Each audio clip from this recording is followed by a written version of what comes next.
పచ్చని చెట్లతో కలకలలాడాల్సిన పల్లె ప్రకృతి వనాలు విచ్చలవిడిగా పారేసిన మందు సీసాలతో కళావిహీనంగా మారుతున్నాయి. యాంత్రిక జీవనంతో అలసిపోయిన జనజీవనానికి కాసేపు సేదదీరేందుకు అనువుగా నిర్మించిన పల్లె ప్రకృతి వనాలు నేడు మందుబాబులకు అడ్డాగా మారుతున్నాయి.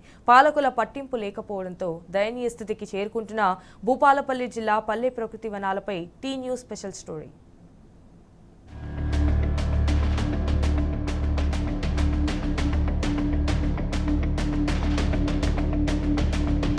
పల్లెల్లో ఆహ్లాదకరమైన వాతావరణం కల్పించేందుకు గత ప్రభుత్వం పల్లె ప్రకృతి వనాలు ఏర్పాటు చేసింది. పచ్చని మొక్కలు, చెట్లతో మినీ పార్కును తలపించేలా పల్లె ప్రకృతి వనాలను తయారు చేసింది.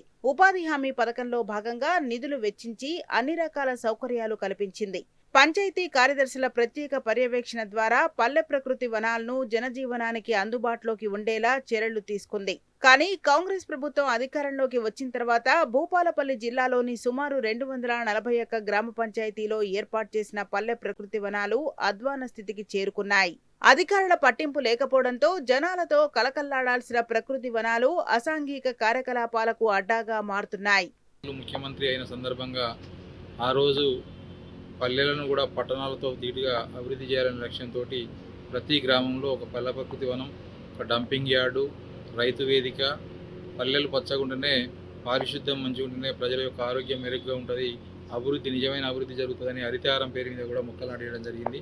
ఏదైతే ప్రతి గ్రామానికి సంబంధించి ప్రభుత్వ భూమిలో ప్రభుత్వం ఏ మాత్రం మీనమేషాలు లెక్కించకుండా ప్రతి గ్రామానికి పిల్లలు కావచ్చు, పెద్దలు కావచ్చు, వృద్ధులు కావచ్చు మంచి స్వచ్ఛమైన గాలి వీరువాలనే ఉద్దేశంతో పల్లె ప్రకృతి ఏర్పాటు చేసి ఆ గ్రామ పంచాయతీ ట్రాక్టర్ కొనిచ్చి ట్యాంకర్ ఏర్పాటు చేసి నర్సరీ ద్వారా మొక్కలను పెంచి నీళ్ళు ఇవ్వడం జరిగింది. కానీ ఈరోజు వచ్చినటువంటి కాంగ్రెస్ ప్రభుత్వం 2 సంవత్సరాల నుంచి వెళ్ళి ఏ ఒక్క పల్లె ప్రకృతి వనాన్ని పట్టించుకోలేదు.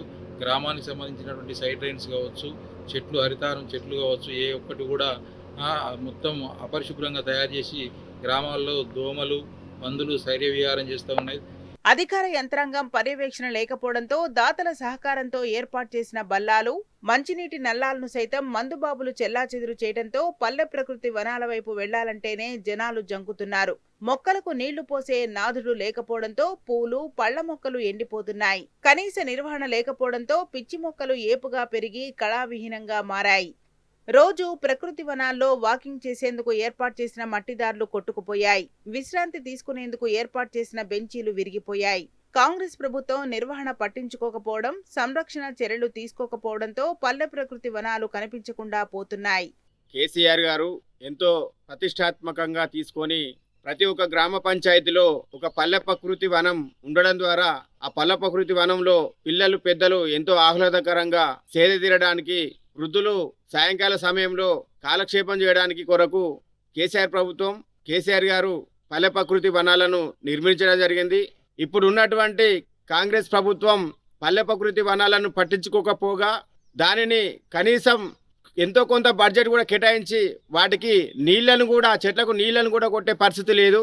ఆ పల్లె ప్రకృతి వనాలు అనేటివి మందుబాబులకు అడ్డాగా మారి అక్కడ బీర్ సీసాలు, వాటర్ బాటిళ్లు కనబడతా ఉన్నాయి. దీని మీద ఉన్నతాధికారులు స్పందించి పల్లె ప్రకృతి వనాలలో ఉన్నత లక్ష్యంతో అప్పటి ముఖ్యమంత్రి కేసీఆర్ ఏర్పాటు చేసిన పల్లె ప్రకృతి వనాలు 2 ఏళ్ల రేవంత్ సర్కార్ నిర్లక్ష్యంతో కళావిహీనంగా మారిపోయాయి. ఇప్పటికైనా కాంగ్రెస్ సర్కార్ కళ్లు తెరిచి నిరుపయోగంగా మారిన పల్లె ప్రకృతి వనాలను వినియోగంలోకి తేవాలని జనం కోరుకుంటున్నారు.